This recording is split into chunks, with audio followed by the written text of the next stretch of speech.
is up, everybody? It is a Monday, which means I'm in the driver's seat. It's my show. I'm driving all the cars, all the topics. You know what it is. It's the Monday recap show here on across the board, but sadly, I'm not by myself, so I can talk about whatever I want. I got to share the mics and the time with Mr. JD from the Vine Movers. How are we? What's going on, man? Doing good. Yeah, this weekend went actually about as well as I could have ever wanted it to. So when that happens, you're just in a great mood. So All right. Before we say anything else, Alpha, stop. I've not even introduced yourself. Don't say a word until you're spoken to first, JD. I'll need the minute by minute, second by second, millisecond by millisecond breakdown of what's going on right here. I was about to say, how great does he look today? That's all I was going to say. Fantastic. It matches everything. It looks like he's been in a science lab all day, breaking down the cornucopia. Tell us about the look. How'd you land there? And yeah, there's some glasses that I've had for probably about a year now. And I just realized on the show that I have never brought these out. And the hoodie I'm wearing, the blue glasses, I'm not sure if you can tell the camera, but yes, they're actually blue. So it just kind of went with it. So You look beautiful in blue. You look beautiful in blue. Buenos dias. Good morning. Buenos dias, Jefe. Good morning. It's a beautiful day.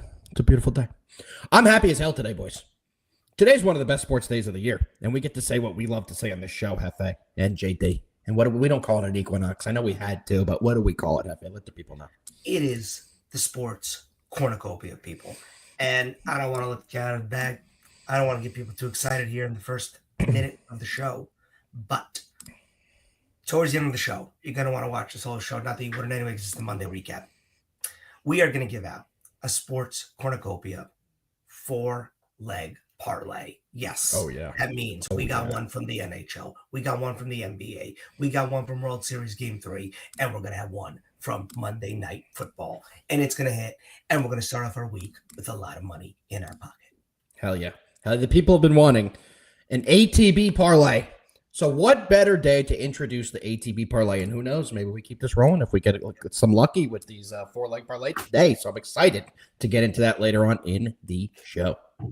Well, all right, guys, as we do here every Monday, it's a recap show. We go through basically the weekend recap, a.k.a. the NFL Sunday recap, break down any big news both on and off the field. After the What's recap, up, Nick? What is up, Nick? After the recap today, we will be diving into the Monday Night Football game between the Washington Commanders and the Chiefs, and as well as Game 3 of the World Series between the Jays and the Dodgers. But let's not waste any more time, fellers. Let's get into it. All right. Well, we start with the 1 o'clocks, and the first game on my 1 o'clock slate, and I swear to God, this is the first game on the slate, Giants-Eagles. Again, we got to start with the Giants. It's just how it worked out. Look, I'm going to spend very little time on this. Here's what I'm going to say. For me, there were like 3 or 4 storylines. One that obviously stands out is Cam Scabo had a real nasty, gruesome, don't want to look at it type of injury. Luckily, if you want to call it luck, it looked like or sounded like a clean break. He already had surgery. He should be good to go for week 1 next year, which if you're somebody like me, somebody who doesn't put a lot of stock into wins and losses right now as a Giants fan, it's not good news, but I'm not really truly crying upset about it. Obviously, I'm upset in the sense of he's not the fastest guy in the world to start with. He relies on a little bit more of a ground and pound approach. Having an injury like that might mess up your mental in terms of the approach you take because of, going through that. I wouldn't know, obviously. But that's the only worry for me there. I'm going to just rip off my 3 other points, and then I'll give it off to you, Alpha. Eagles, Saquon Barkley finally had his breakout game, whether you want to call it that or a lack of Giants defense. And 2 other points I'll make, one on the Eagles, one on the refs. The Eagles offense looked perfectly fine without A.J. Brown. I don't know if that's a sign of things to come, but it was interesting how open the field was without him there. Very interesting. He was out via injury, but as you know, in previous weeks, there's been some rumblings about trades. So interesting thing to watch. I don't think they would deal him just based on that, but you never know. And lastly, I'll say this. I want to circle in on one play only. The tush push that got the Eagles around them, first down in the middle of the field, that was blown dead, basically kind of treated like a goal line play where the second that the ball touches over the goal line at this point, it would be No whistle either, by the way. No whistle either. Yeah, there wasn't. Yeah. There's no whistle. First down line. The play was kind of ruled dead.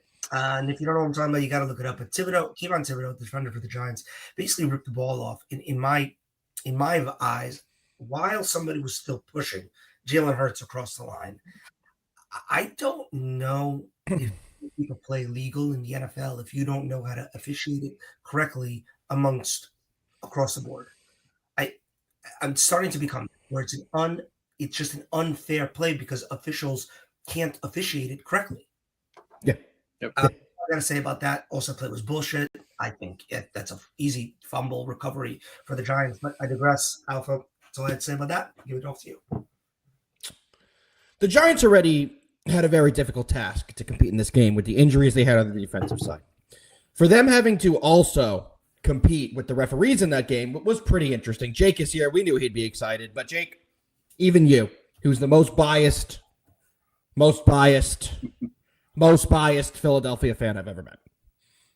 Not only was the play that they didn't rule a fumble a bad referee decision, there was about 15 calls in that game. And I would say about 13 of them went against the Giants. The pass interference on Darius Slayton, which, let me make it clear, that would not have changed the final score of the game. I mean, it would have changed the final score, wouldn't have changed the outcome. The Eagles were still winning at that point. However, the Giants were called for phantom holds. There was nothing called on the Eagles all game. The referees had a major impact on this game. Granted, did the Giants play well? No. Did the Giants deserve to win the game? No. But did they deserve to be in a better position than they were, than where the refs put them in the game? Absolutely. Absolutely. So the refs had a major impact in that game. The Cam Scadabo injury, I agree with you, Jefe. It's a sad one. I think all NFL fans, unless you're an Eagles, Cowboys, or Commanders fan, loved watching what Cam Scadabo was doing. He was an exciting rookie running back that really galvanized the NFL world. But I agree with everything you said. It's not like he tore his ACL. Hopefully, what we're reading, it is a clean break. He has had the surgery. And the expectation of him to come back, the timeline, is only 10 to 12 weeks.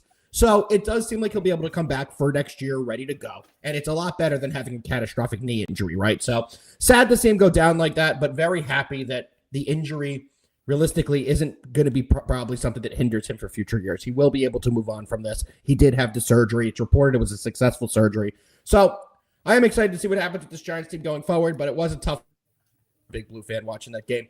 And I know any Giants fan watching that or anyone watching, you can see it all over social media today, is talking about the referees. So that's all I'm going to say about this game.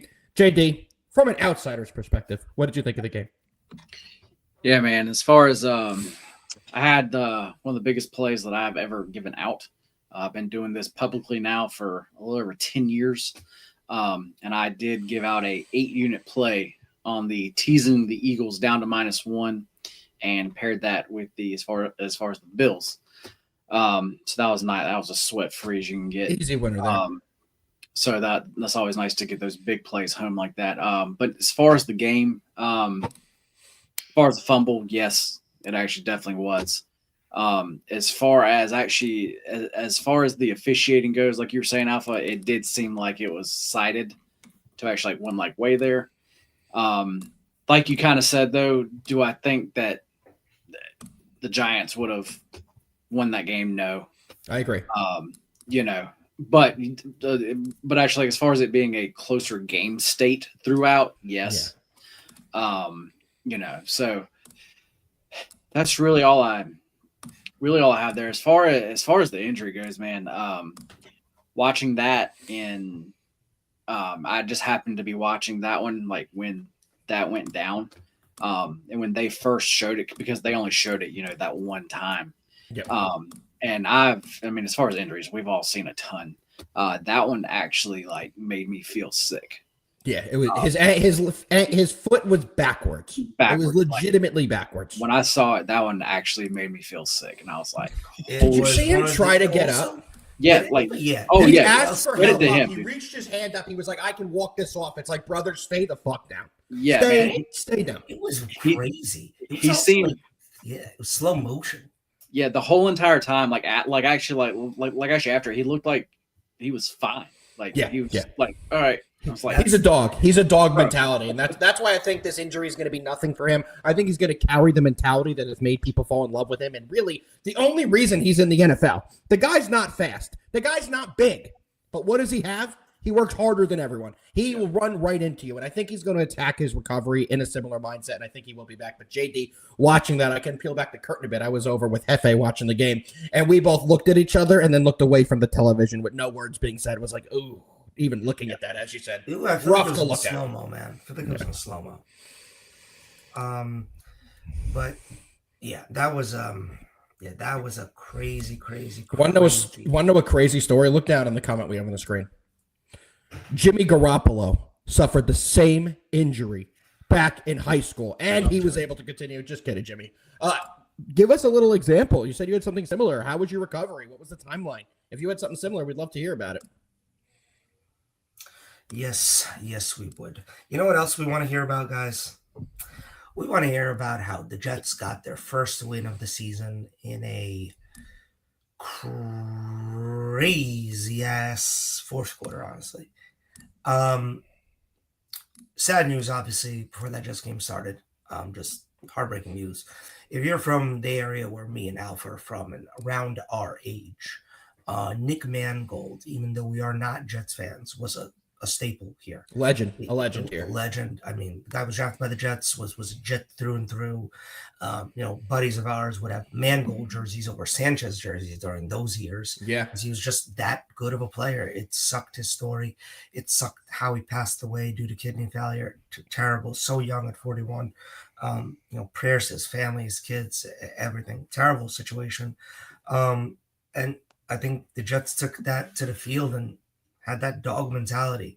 There was as big of a win for a winless team that's going nowhere as you could possibly get. Just weird week for the Jets, to be honest with you. Tyrod was obviously slated to start, obviously got injured. Aaron Glenn, obviously they don't want to say anything about it. And Justin Fields had to start without Garrett Wilson on one side, without Sauce on the other, without even Josh Reynolds on one side. And it was running game. It was Davis. It was Hall that put up great numbers. It was a team. It was a team effort. And yes, guys, don't get me. Even the Jets are going to have the top 3 pick in the draft. Don't worry about it, Jets fans. But for one Sunday, for a few hours, you guys got to win. And now you're on a bye. And I think one very important thing happened that has nothing to do with on the field. I think Breece Hall upped his ante in terms of what the Jets could get back in a trade, as well as he could possibly done at the perfect time to do it, where they're in a bye week and they have 2 weeks here to get him traded to a true contender, which I would bet would happen. Would you want him traded if you're a Jets fan? Like, that's who you got right now. That's the guy for them. It's and he's a hometown Jet. Granted, Iowa State. I know he's not from the area, but they drafted this guy. He's turned into the real deal. And I've been the biggest Breece Hall critic on this show. Last year, he was not good. Early in the year, I was very skeptical about his talent if he was really that good of a player. But guess what? He's quite a damn good player at running back. If you're a Jets fan, I'm going to start this question with JD. Would you want him moved? Sorry, man. I was doing some work stuff off the side. Who are we talking about here? Breece Hall. If you were a Jets fan, would you want him traded? Moved? If you were a Jets fan, yeah. Because you're probably going to get what would you think, Jefe? A second or a third? I don't think you're going to get anything higher. Yes, and the answer to both of those is yes and yes, because A, they have Isaiah Davis, and B, what the hell does it matter if they have Breece Hall? They're obviously not signing him because they signed the other 2 people that they drafted in that draft class already. That's A. B, there is no team in the history of the world that has 1 or 2 wins that goes and says, you know what we should do next? Pay our running back $30 million. That's the next move. Well, that's a great. No running back's getting $30 million. That's crazy. I meant like as a total. Over the duration of a. Okay, that's reasonable. They don't need. They can't do that. Again, it's not. Nothing makes sense right now. He's obviously getting traded. And honestly, if he doesn't get traded, and institutional malpractice, in my opinion, they got their win. the eyes in terms of the embarrassment of the league is off of them. They're in the same boat as now the Raiders, and I know the Dolphins one. We'll get into that, but they're still in the same boat as the Dolphins, the Raiders. The Jets are in there now, amongst other bad teams that I just can't think off the top of my Let me head. pull up the standings. I Saints, want to look at who's at the Huh? Saints. Then they beat the Giants. Saints. Like they're now in that group, which is all you can ask for as a Jets fan, is not be singled out as the worst. They're in the group with the worst, right? You can fly under the radar, get through next couple of weeks of losses, throw in another random win in there, and boom, your season's over. And that's what the Jets It's season the is. Titans, the Jets, and the Saints are the oneers, the 1-7ers. Yep. And I guess that's my point. Like I think that's all that Jets fans wanted, was to not be that team anymore. Now they're just in that group, which is exactly what we thought they were going to be at the beginning of the year. They're down being the laughing stock. They're just in that group of they suck because they don't have a quarterback or much of an offense, and their defense is not very good, honestly. Yeah. Let's call it what it is, guys. They still gave up a shit ton of points to Joe Flacco and the Bengals yesterday. The best news ever is that the Bengals have probably one of the worst defenses ever created in the history of the world, and made even Justin Fields look like a. I do want to talk about that quickly too. I do want to quickly talk about that. I'm sure you guys saw the reports that came out last night. A very, very open and honest Justin Fields, who said during the week, after all the criticism from the owner, when Woody Johnson, who, by the way, what a fucking douchebag. Got to be the worst owner in the NFL. Nobody's talking shit about his quarterback. No one's going to ever want to go there again, saying my quarterback can't complete a pass. Justin Fields, after the game, did an interview where he said he was sitting in his closet crying, saying, am I a starter in this league? Am I meant for this? All these kind of things. And I appreciate him opening up and talking about this. Not only do a lot of people never talk about the real emotions that they feel, but let alone an NFL starting quarterback. So I do have to give him credit for that. Also, the way he was able to take that criticism from the coach midweek, gets benched, then Tyrod goes all Tyrod, and he's back in the lineup. To be able to step up and have the game that he had after your own owner doesn't believe in you, after your head coach basically said he doesn't believe in you, to go out there and put that type of performance, I have to give a lot of credit to Justin Fields. Showed a lot about his character, showed a lot about his talent. Now, do I think he's a future starter in this league? No, I do not. Do I think he's a solid backup? Absolutely. Do I think there's a place in the NFL for Justin Fields? Absolutely. So I was happy in that regard. Over to J-Bo's comment. I think a lot of people either had a parlay or a teaser with the Bengals there. As that game got on, you knew when they got the 2-point conversion, we were fucked. If you were on it, it was one of my free plays. Me and Alpha were staring at each other because when they first went for it, I get it, analytical play, whatever, still whatever. And first of all, even after the review, I still kind of don't think he got in. Also, so doesn't matter. You go for that. You don't get it. If he doesn't challenge, that is going to become a possible fireable offense. Yes. If then you go down, score, and don't get the 2-point conversion in the second one. And that's why you lose. He is just Aaron Glenn is just very lucky that occurred. Is he lucky, or was that the right call? Because to be honest with you, yes, it was lucky that it counted, all that. But honestly, I'd want him to do it again if I was a Jets fan. If we were in a similar position, it worked out. So I think he's earned himself. And good for Aaron Glenn, because if they would have lost yesterday, his job was on the line. Because I looked at Jefe when they first ruled the 2-point conversion a failed 2-point try. I said, I cannot wait for the Jets to get the ball back, score a touchdown, and lose on a missed 2-point conversion because they went for too early here. But you know what? He had the balls to go for it. It worked for him, and good for him. That was a ballsy move from a rookie head coach who's never coached in his life at this level as a head coach in charge of the team, especially on the offensive side. Big day for Aaron Glenn. Not a big Aaron Glenn guy, but it was good to see him, I guess, look somewhat competent. It was a big win for him. Yeah, I agree. Anything else on this team, either side? JD Alpha could keep it moving. Let's keep it rolling, baby. I thought it was one of those plays where we talked about it on the Friday show very, very briefly there, and everything was telling me to bet the Jets, and everything was telling me to bet the over, and I bet neither one. So for those spots going at forward, sometimes those bets you just have to make them. I agree with you there. All right, Jefe, let's keep rolling. What's the next game on the docket today? Next game we're going was one that had a lot. Hold on, wait. Hold on. Nick, It's the right call when it works. But what would you be saying today if they failed it and they lost because of it? So it was the right call because it worked. But it also might not have been the right call. Nick, though, weren't they only up 13? Yeah. No. Yeah. They were down No. 14. They got the 2 to make it a 6-point game. Yes, they were only down. No, wait. No, it was 13.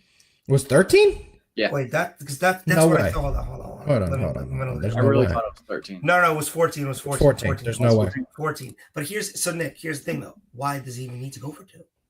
Because we saw why they won the game. Because of I it. get it. But they could have just hit 2. Obviously, yes, because it works. I get it. Anyway, we There's nothing else you can say. It worked. Yes. You know what It I mean? worked. It worked. It worked. All right, guys. Bears Ravens. A game that I'm so I ready. don't want you to say anything right now, Jefe. I'm cutting you off. JD. Ravens are so back. have you seen the odds? Have you seen the odds to win the division as of this No. point? They're the favorites. Oh, buddy. Again. Take a, you know what? Let's do it live. Well, Watch, no, take a like moment I and do sh- yourself. Yeah, I was just about to say, like, they like should be. They're minus No. 125. Why don't you go do it yourself? I want to see the look in your eyes when you peek at the number. Hang on. We're just gonna watch it. We're just watching. Everybody watch JD's eyes. Well, I'm going to pull it up here, too. I want to look at the awards list because, oh, God, we have some major shifts in the NFL awards. Wow. Major movement. Oh, Just very watching. good news. Just watching JD's eyes. I want to see if I can pinpoint the moment that he You can sees get the the number. so what to win the division. You can get the Ravens at actually minus 105. Minus 120. Oh, yeah, minus 105 on FanDuel. It was 125 earlier. It was plus odds as of last week, baby. We're heading in the right direction. Well, does anyone believe in the Pittsburgh Steelers? No. Let's be real. No, Let's be real. Yeah, because that actual is just as far as their defense is just going to keep holding Yeah. that team And back. now the Ravens look like geniuses because now they have a healthy, rested Lamar coming on a short week. Oh, I cannot wait to talk about that game and DK Metcalf costing his team a chance at a comeback by doing a stupid taunting personal foul with 3 minutes left. Have you were sleeping a little early. You might not have seen that. What an idiot. What a bad play by DK Metcalf. Talk about that. Let me tell you, he took away a 3rd and 2 and made it a 3rd and 17 because he poked someone in the eye with 2 minutes left. Just know that. He straight up went up to him and jammed his finger in his face mask. I think it was just a game of kind of like blah. This Ravens Bears game. You look at the offensive numbers and nobody really had a great game. I mean, I'll tell you one thing. Caleb had a bad game. 285 passing, had 0 passing touchdowns, 1 interception. And what have I been screaming the last 2 weeks? The key to the Bears is getting DeAndre Swift into the game early and often. 11 carries for 45 rushing yards. Ain't doing that whatsoever, baby. The Bears will win games when they have a balanced offense, not putting it on Caleb's arm to win. I couldn't agree more. Roma Dunze had a big game. Looking at this one, Derrick Henry, the king, looked like he was somewhat back by his touchdown numbers, but let's be honest here. He had 21 carries for 70 yards. That's 3.3 yards per carry. That's not great. But you know who was great in this game? And Jefe, this is something I said to you and something I wanted to point out. And I said it to you live when we were watching this in person yesterday. Why did the Ravens ever go to Cooper Rush? Because Snoot Huntley plays, granted, he's a shitty Lamar, right? I'm going to start with that. He's a shitty Lamar, but he plays the same style. So your guys know how to play. He's going to run the ball. He's going to get rid of the ball quickly. He's going to get out of the box and extend plays for you. And Cooper Rush was never doing that. So I looked at Jefe yesterday and said, why hasn't this guy been in there? They've had Snoot Huntley around this team for years now, and he's easily the best replacement to Lamar probably in football because he plays with a similar style, so your team doesn't really change much. So I thought Huntley was fantastic. JD, it's your Ravens. What'd you think about Snoot Huntley in there? Yeah, man, that, like you're just saying, to me, that just always makes the most sense. I'm not sure what exactly was going on there. I haven't really looked in deep to actually that. As far as Lamar, though, I really thought he was going to be starting actually this actual week. From everything that I had heard the previous bye week, that he would have been ready to actually go then. So that's why I fully had expected him to go. I'm not sure if it was in our group chat or if it was just to you, Alpha. When I found out he was not going, I was a little bit upset. Yep. Oh, it was in our group chat. You were fucking pissed. Also, let me tell you something, Jenny. Let me tell you something. You and I both were on way early in the week. The Bears 7.5 plus 7.5 in a Not a betting thing. What's the right way to put it, JD? In a pick'em league. So we locked it in early at that plus 7.5 number, right? How about Caleb Williams getting to the 1 yard line first and goal with a minute left and they lose at that 1 yard line to not get us the plus 7 for the pick'em league? Just have to get that in there. Yeah, that was a rough one. But no, man. As far as this Ravens team, like I said, as far as Lamar, I understand it now why they did it because they didn't want him to have to play twice over 5 days.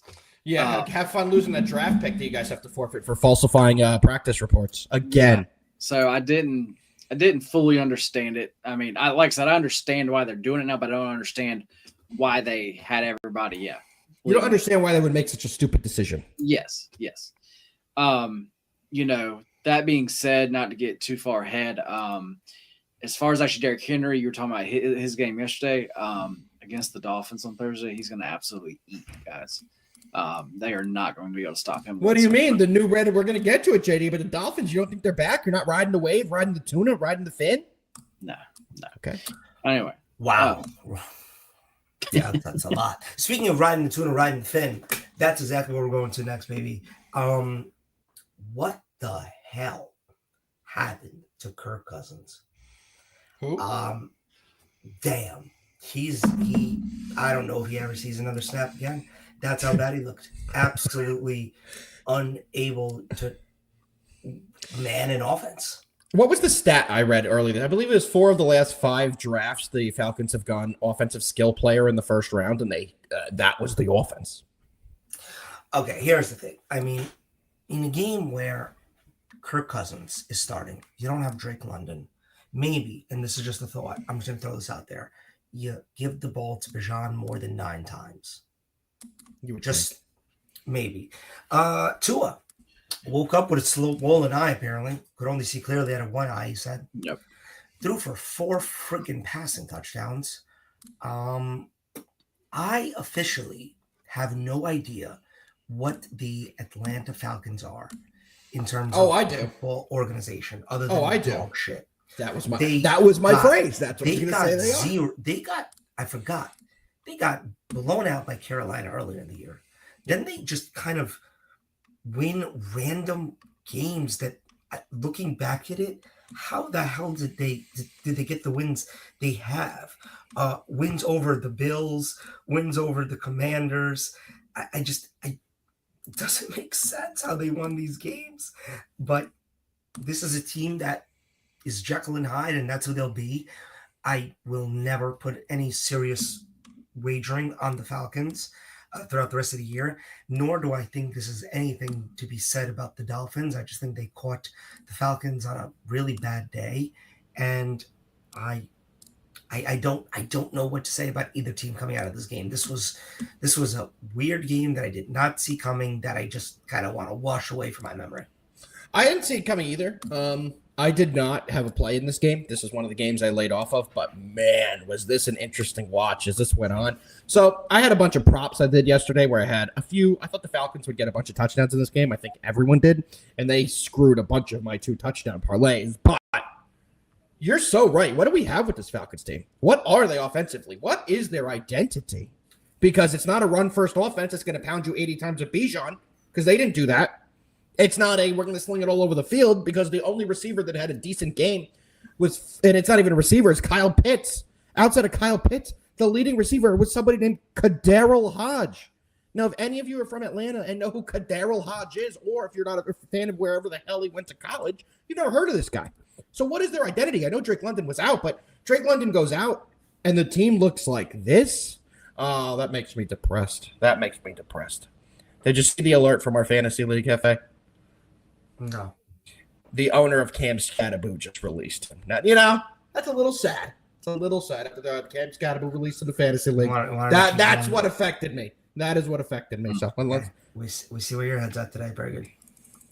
Man, fuck the refs. The refs absolutely screwed the Giants in that game. I'm still not over that. That almost got me 17 noise complaints. They would not have, absolutely. They would have not have won that game, but they absolutely had a chance to cover the plus 7.5. You don't need a team full of rookies to have to play the fucking referees too.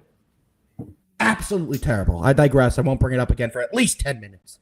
JD, fins, birds, anything. Yeah, that was a game just like y'all said. Nobody really saw that game coming. Tua finally, yeah, he did. Do it. Yeah, he finally did something. I'm going to say, as far as the Falcons team, I'm going to say about them right now, just like I talked about the Giants back here a few weeks ago. They're a team that their games I'm probably going to stay away from just because you really don't know what you're going to get. You have one of those teams that can obviously get beat by anyone, but they can also go out and literally beat anyone also. So yeah. Sports cornucopia, boys. The sports fucking cornucopia. All right, boys. Next up, speaking of a team that, wow, I hope nobody fell for this bait of a line. Bills Panthers. You're a douchebag. You're a douchebag. Everyone knows I gave out the Panthers as one of my 2 free plays of the day, and he said that line knowing because I was in his house screaming that Andy Dalton is a terrorist. One team showed up, one team didn't. Bills looked like they lost 2 games, went into a bye, and had 2 weeks to absolutely stew on it, and took it all out on the Panthers in Carolina. James Cook might be running back to Buffalo the way that he was running off that field multiple times. Josh Allen added a few rushing touchdowns as well. They routed them. Bills defense looked great, forcing multiple fumbles, multiple turnovers. Panthers couldn't get anything going on offense, run or pass. Like Alpha said, Andy Dalton looked like he aged 30 years in a week. But let me tell you something. That guy's hair, the red rifle hair, still looks fucking fantastic. Looks like he's 21 years old. Looks like he's going to go out there and sling it. I think that's what fooled me, was how good he looked. Just as, not at playing, as a person, how great he looked. Thought he'd be fantastic. What a disaster performance by Andy Dalton. We talk about bad quarterback play. I know I interrupted you here, Jefe. I apologize. Yeah, he was worse than Kirk, and that's hard to be. Hard to be. I'll put it this. James Cook had 19 carries for 216 yards. You do that against anybody, you're winning the game. That's it. And that's all I got to say. Because Josh Allen didn't have a great game. He was awful. We talked about it. He was not good. But 19 carries, 216 yards. Josh Allen didn't have to throw a pass, honestly, for this game to be over. And this game was just that perfect tune-up game for the Bills for the big matchup next week where we have Bills-Chiefs, obviously, and we'll see what the Chiefs do tonight in their build-up for that one. That's all I really had to say here. First time we saw Carolina's rushing game be absolutely just stopped in a few weeks here, so we could see that. Don't act like Rico wasn't running all day on them. They were just down so much they couldn't run. He had 8 carries for 54 yards, an average of 6 yards per carry. They just weren't giving him the ball, and they just had Red Rocket throw interceptions every other fucking play. That's what happened. I mean, 8 carries, 54 yards is not incredible. They just couldn't give him, but it's because they went down so big early to throw they were running the ball fine when they moved down the field. Then Andy Dalton would fumble running out of the pocket, trying to scramble or throw a pick. I'm going to tell you right now, why they keep just forcing the ball to Chuba is something I'll never understand. And he's not good. I don't understand. 12 carries for 34. It just 2.8 yards per carry when Rico had 8 for 54. What are you doing? Hold on. Rico 8 for 54. He had 1 for 24, buddy. So 7 yards per carry at the end of the day. Trevor Etienne ran it 4 times for 16 yards. 7 for 30.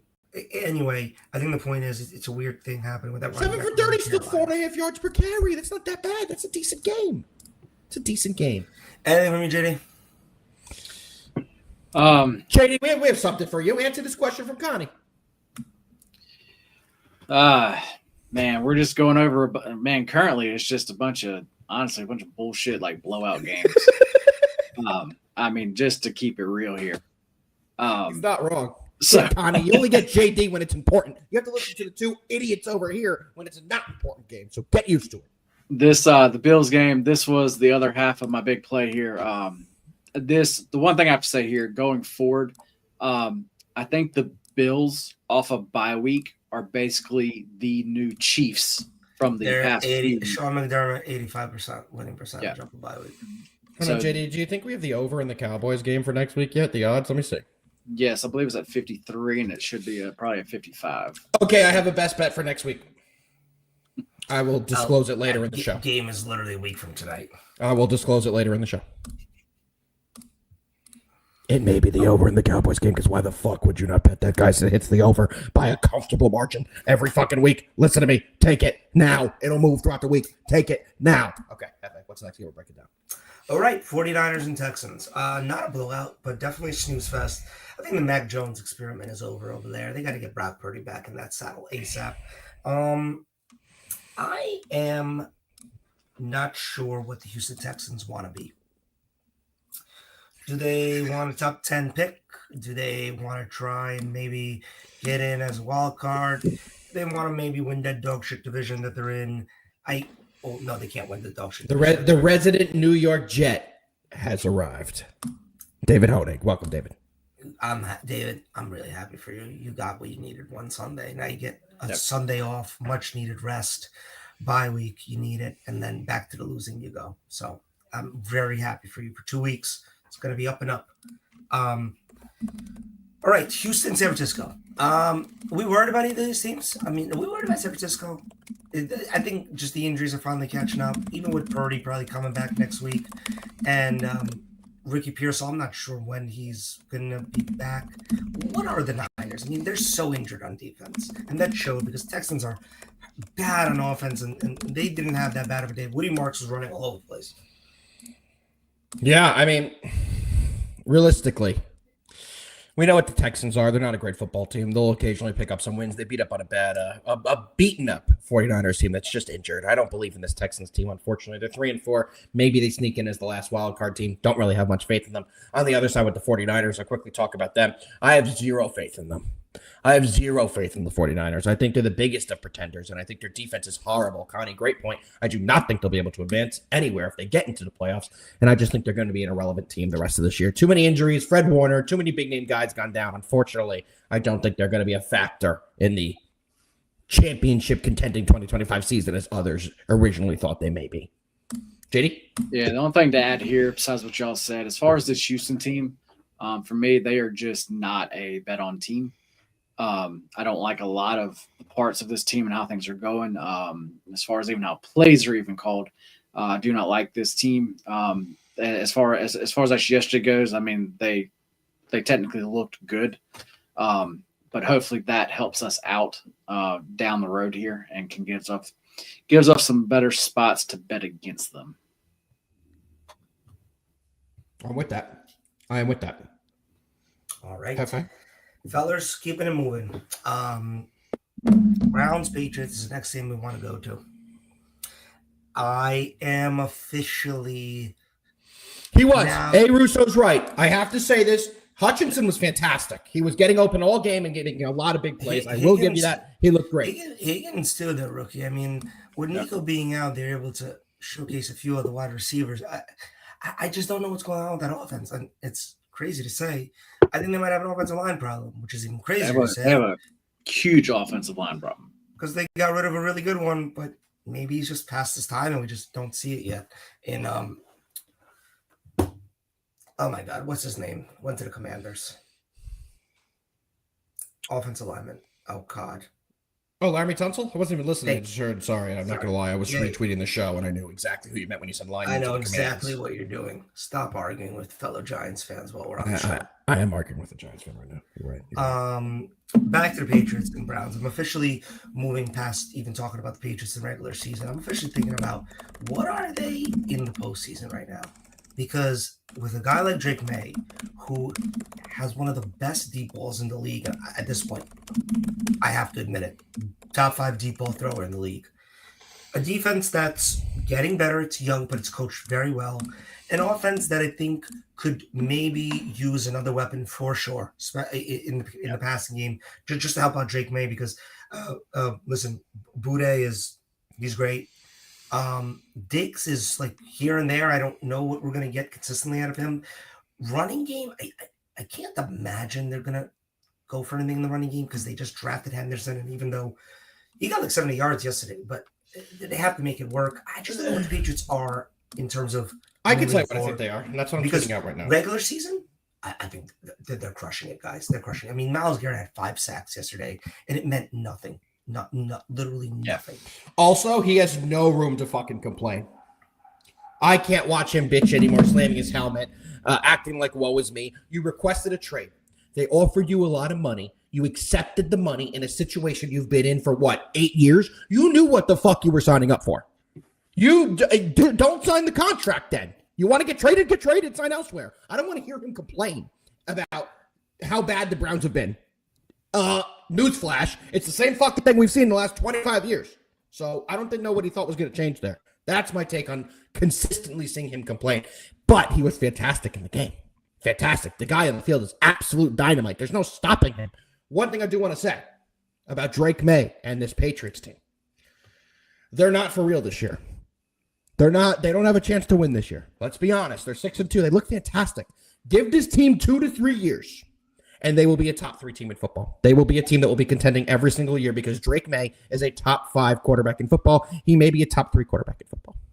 What he's done already with his size, his mobility, the way he navigates the pocket, Drake May is an unbelievable player. What they're doing on the offensive side with limited weapons, and I say that very, very loosely, they have nothing. He's made Hunter Henry look like Tony Gonzalez. He's made Keyshawn Boot, who nobody knows who that is, look like Tyreek Hill from the Chiefs back in the day. The guy gets a 40-yard touchdown every single game. What the Patriots are building right now is extremely impressive. They are ahead of the time frame they should be on. And this Patriots team is going to continue to make noise for the next 10 years. Very impressed what they're doing. And I think you can safely say that the rebuild of what they had to do is complete. They have to add more pieces. But the core of what they did with the coach, with the quarterback, with some of the players on defense even, they have built a core. I could successfully say they are no longer a rebuild team, and they're getting better and building towards being a championship contender. They hit on Christian Gonzalez 100%. Will Campbell definitely needed some help yesterday, but Myles Garrett is a top 3 defensive lineman player. So, I think Will Campbell can still get there in terms of being worthy of a top 5 pick as an offensive lineman. I told you last week, in person and on the air, Will Campbell's going to be a fantastic guard in this league. He's just not a tackle. He's not big enough. Okay. But he's a fantastic guard in this league. He's a very good player. Either way, it needs to be worthy of a top 5 pick, right? Because they are about to be in the prefaces of not having a top 10 pick anymore for a while. So now you got to really just start hitting on your picks in the middle of the rounds, and then you also have started. I will scream at you right now. No, they're not the Giants. See, here we go. Because we had an argument. Yell at him all day, JD. Don't get this going. We had an argument this morning, so now we're going to take a timeout, and now we're going to extend the show by 3 hours. Here we go. I said there is no point for the Giants to keep compiling wins this year. You want a top half of a top 10 pick. This guy starts rattling off, well, Mike Ibuka was number 19, and Tyler Ward was number 12. 14. Let me tell you something, bud. Here we go. The Patriots can afford to take a risk on the mid-teens guy. We cannot. We need surefire. Caleb Downs in blue will not make it past 10 picks. Need it, want it, don't. Who's the best pick of the first round this year? Who's the best pick in the first round this year? That'd be Jackson Dart at number 25. Pick number 20 to number 32. The players look better than the picks from 1 through 10. The pick number doesn't fucking matter. The Giants have been picking in the top 7. No, it's not. The Giants have been picking in the top 7 for the last 47 years in a row, and they're not fucking any better. Evan Neal, Kayvon Thibodeau, all these guys, not difference makers. And more of an indictment on who's picking than when they were picked. Okay, who was the best quarterback last year taken? Was it the Caleb guy won?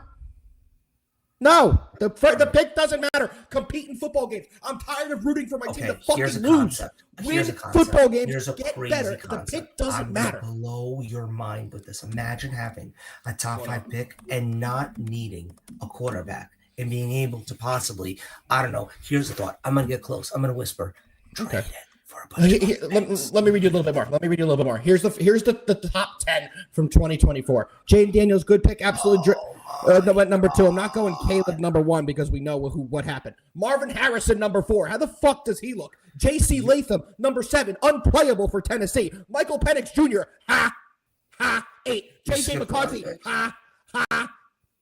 We only naming quarterbacks. It's not fair. It's not a fair argument. Okay, who was the best pick in the first in that round last year? I'll tell you right now. Number 19, Jared Verse. Number 19, Jared Verse. It doesn't matter.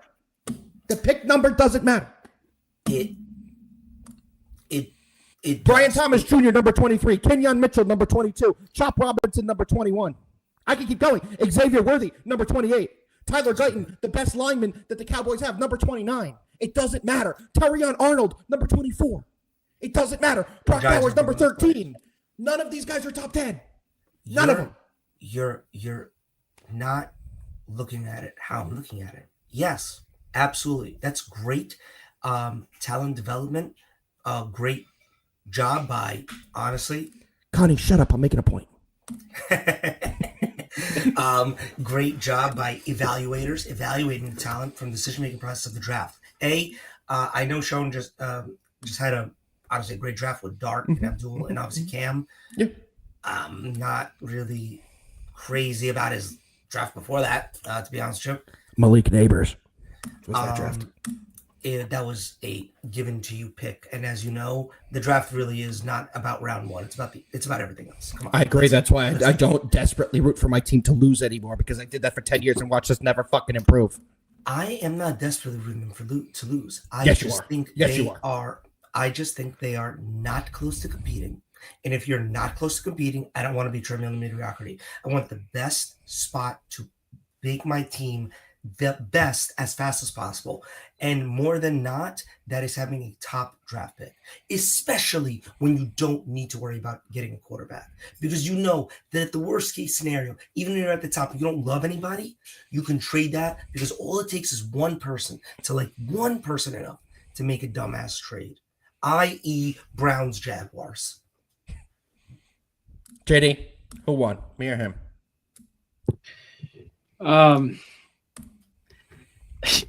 What game are we even talking about that we got? I don't even know. I have to go with. I would personally want the higher draft pick. Thank you. Well, you're also wrong, and I will fucking debate you too. Don't get me going. I will go again. All right. Well, somehow that Browns Patriots game went to us going on a rant about Giants draft picks. So it wasn't Giants draft picks. It's in general. Teams shouldn't tank to lose because it doesn't fucking work. That's why the same teams pick at the top of the draft every fucking year. Well, that and just horrible quarterback. Dude, if you pick in the top 5, you pick a quarterback and you get the quarterback wrong, you have just pressed the reset button for 3 years. 3 years, you just pressed it. You're going to be right back there again. That is the number one thing that can kill you for 3 to 4 years, is having a top 5 pick, picking the quarterback and getting it wrong. Literally, there's nothing that could be worse for a franchise. I'll give you that. All right. Speaking of a team that's going to definitely have a top 5 pick, Saints. They hosted the Bucs yesterday, and they put up a whopping 3-burner on a Bucs team that, quite honestly, is hobbling to their bye week. Baker Mayfield MVP chance really went away fast, huh? That happened really quick. Yeah, the Bucs didn't win this game because of offense, that's for sure. Matter of fact, if it was just about their offense, they might have lost this game. But that defense sure showed up, and they showed up a lot. Baker just kind of was there, 15 of 24, didn't throw a touchdown, but didn't throw a pick. Rushing yards were horrible for the Bucs, both teams. This was just a terrible offensive game. David, please don't make me start doing this research. I will put 15 hours today into doing the alpha redraft just to prove to Jefe that the pick number doesn't matter. Don't make me do that. Let me ask you a question. Number 2 pick. Let's say the trade doesn't happen. Number 2 pick. Who is the number 2 pick? Do the Jags in a redraft? Yeah. Who goes one? Jackson Dart's going 1. Cam Ward would go no, not to the Jags. Well, it would be the Browns. It would be the Jags. It would be the Browns. It would be the Browns. Well, wait. It would go first 2 picks, guaranteed Jackson Dart number 1. Guaranteed number 2 would be Cam Ward. He's looked good. He has no weapons. I don't care. Abdul's still going 3. I think Abdul goes 3. Yeah. No, the Browns have Myles Garrett. They weren't going to do that. They definitely would go quarterback. Look what their quarterback situation is right now. It's Dylan Gabriel and Shadur, who they're terrified of. You're right. They would go even right now if you redid it. Yeah, you're right. They would have to go Cam Ward, right? Even with like him only having one win, Browns have a That's way not better on him. defense than That's even not on him. Titans. Yeah. No, I get you. I agree with Um, David. Jihad Campbell goes 4 as well. I have the whole thing mapped out in my head already. I don't know. He David, means Jihad Campbell, man. He might mean Will. He means Jihad. Definitely means Jihad. Ibuka 5. Who was the 5th team? The Browns. Wait, no. I'm sorry. That's the Jaguars. That's the Jaguars. Because they traded. Tyler Warren would be a really interesting pick. And there was some. Yeah, I think he would go up there pretty high. I think Mason Graham essentially gets bumped out of the top 10. I think Will Campbell gets bumped out of the top 10. No. Mason Graham does not get. There's just been too many good players. I think Tyler Booker goes way higher. Tyler Warren goes way higher. Jalen Walker goes way higher. Does John T get out of the top 10? Yes, John T doesn't go top 10 with how he's looked so far, at least in my opinion. Get into top 10? Not top 10, but he goes before Genty, in my opinion, as of right now. James Pierce also goes in the top 10, who went 26th, James without a Pierce goes question. into top 10 for sure. Jihad Campbell, who went 31st to the Eagles. He's now second favorite for DPOY. He's been absolutely fantastic at linebacker for that Eagles team. I don't know how he would maybe get out of the top 15. Then you have Amari and Hampton, who's looked great. I know he's hurt. Matthew Golden has looked great. And then who's the corner who went late that's been unbelievable? Oh, let me find him. Who's the corner who went to Arizona? Will Johnson. Will Johnson would go top 15 guaranteed with his metrics. That's why I'm telling you the pick doesn't matter. Tet stays the same. Tet goes Tet right stays back the to same. Packers, yeah. But that's what He's I mean. The worthy. pick doesn't matter. What we're doing right now is we're taking guys from all over the first round and putting them higher than the top 10. Is there any top 10 player that you think doesn't even go in the first round? I got one. Colston Loveland. Yeah. Armand Membo. Been awful. It's a tough one, but yeah, I don't know about outside of the top 10. He could always develop an offensive lineman. All right. Wait, here's another one. Last one before we move on. Where does the number 2 pick go? Travis Hunter. He may be someone who goes out of the top 10 at first round.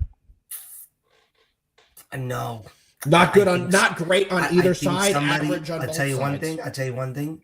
You never get past the Chiefs at 31, baby. Would never even think about getting past the Chiefs at 31. His usage would be insane on Kansas City. All right. Tune in next week when me and JD are not allowing Jefe on and we're doing a full redraft of the entire 7-round draft. We'll be giving you picks for all 7 rounds. I want to be Goodell. I want to answer. I want to do all the picks. You'll pick the card. You'll bring the card. We'll give you a little card. You can announce it. There we go. All right, guys. Buck Saints. Anything to add on? Nothing. The Saints is as far as their offense. Actually, some guys that they actually lost this week too. They play the Rams this next week. I'm going to be looking at a team total under there. The Saints are going to have a really tough day. Do you think it's going to be Shuck? Shuck will probably get the start, right? Yes. I think the Saints are going to have a really tough year. Well, take out their couple Drew Brees really good years. They've had a tough existence. Let's be honest here. Don't know where. So the Saints are obviously in a QB. Like they're in a QB needed spot, right? They keep taking them with high picks. Like I know Shuck only went with a second rounder, but you blew another second rounder. He's not the guy. He's already turning 30 years old in a week. So I think this is the year that they're going to have a top 3, if not the top pick, and they're going to take the quarterback. But I'm once again here sitting on this damn show on a Monday asking you, how the hell is Chris Olave still in the New Orleans Saints uniform? Like, how is it humanly possible? We know Kamara's not going anywhere between his pina colada comment and now Kendra Miller out for the year. The guy's going to be a goddamn saint until we die. Also, he's looked awful since week 3, right? He just hasn't been good at all. I've never seen a player be like, you know what? I'm good here. They don't ask a lot out of me. I don't have to play the second half because we're down by 30. So it's really good. It's climate controlled in here. I like to go fishing. I like gators. He's chilling. Like I've never seen a guy look more just chill. He's chilling. Well, I think he decided that for himself, to be honest with you. Yeah, correct. Chris Olave must be moved. He had another big game. He looked good. Yeah, I think he will be as well. Yeah. Must happen. Has to be moved. They can get good value from him. And contenders need him. There's multiple teams that I can tell you that need a guy like Chris Olave who can step in and be a wide receiver 2 on a really good team, which would change his entire dynamic for his future. All right, guys, let's keep it moving. Are Speaking we still in the about 1 o'clock slate? no. We only have 3 more games left. Speaking of a dynamic offense, probably the best offense in the NFL. Just absolutely kept it moving. Colts, Titans. Jonathan Taylor is doing things that are just so fucking crazy. That's another game with 3 touchdowns this year. He is putting up insane numbers. Go look at his OPOY odds. It's hilarious. Minus 300 now. Rightfully so. Daniel Jones adds 3 passing touchdowns. One of those was to JT. And Jonathan Taylor, you thought James Cook, 19 carries for 216 yards was funny. How about 12 carries for 153 for JT? I don't think this was much of a contest. Colts being home, facing a Titans team that at one point punted on a 4th and 3 at the Colts 43. It was a touchback, and they netted 22 yards. Malpractice. What? What? Go for it. I think a Titans fan, and we know one, me and Alpha do, will tell you, can it just be week 17 already? Because I don't know how you could watch this team anymore. I'm getting there, to be honest. I'm also getting there as a Giants fan, so I understand how that would feel. But this Titans team, I mean, I can't tell you one aspect that they do good. Bad on special teams, bad offensive line, bad defensive line, bad corners, bad running back room, bad wide receivers. They just have Cam Moore trying to make something out of nothing. And he's done a decent job at it. Let's be honest here. I mean, I don't know.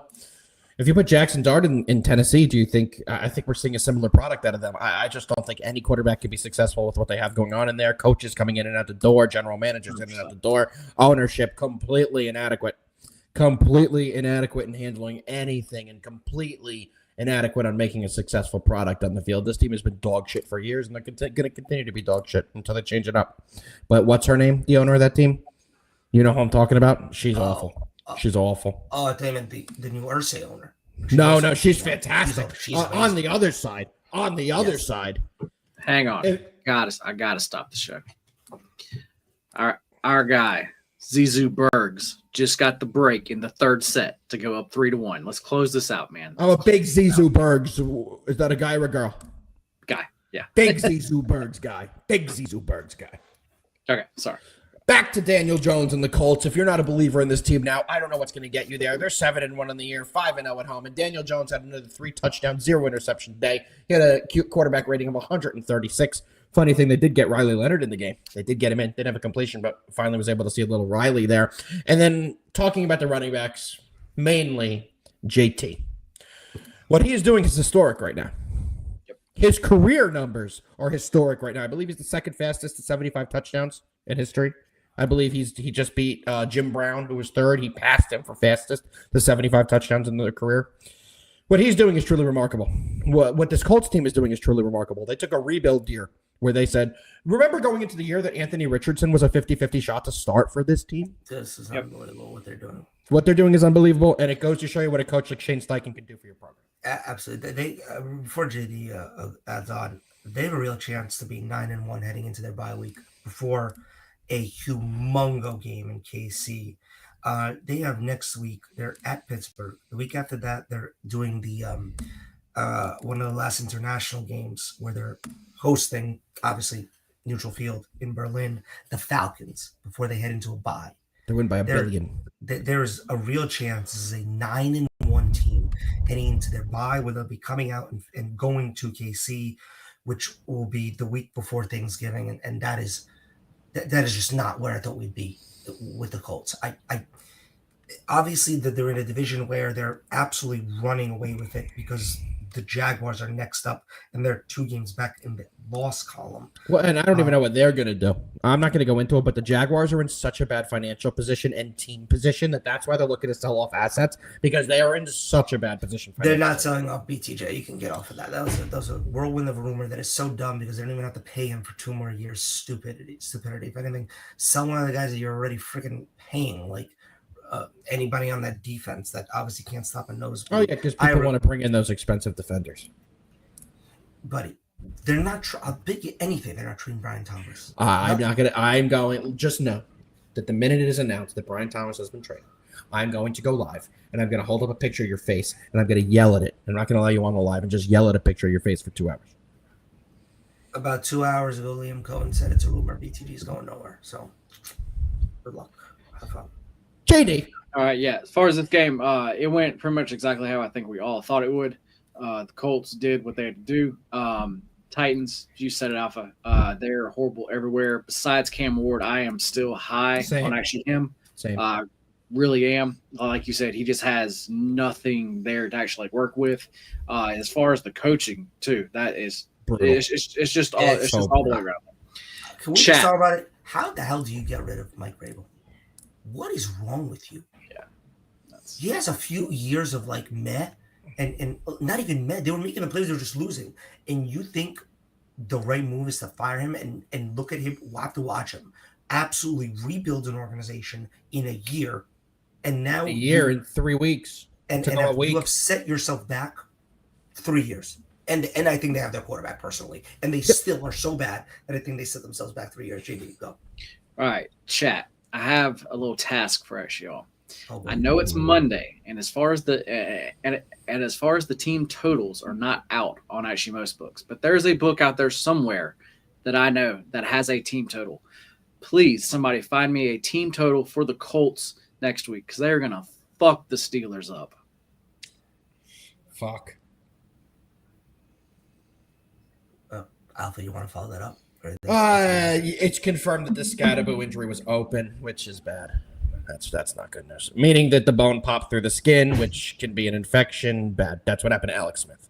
Same break Alex Smith had, but Alex Smith had the infection because it was open. They are now reporting that it was an emergency surgery because they were afraid of infection. So hopefully he doesn't get that because that'll be a different story. That's a different story. Well, Alpha, I have something to actually cheer you up. Titans trade.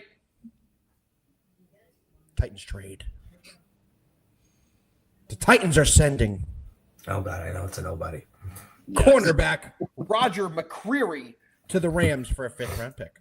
Connie, don't try and beat me to trade new rumors. Don't try and beat me. You know I'm going to be there first. Well, might as well mention that Tyler Lockett signed with the Raiders. You can put that in that category of shit nobody cares about. That was yesterday. Oh, here we go. Now Schefter's putting a McCreary thing. Big deal. Big trade. Wow. Big trade. All right. Speaking of big, can we move on to a big, absolute stupid shit that Dak Prescott took in form of his football play yesterday?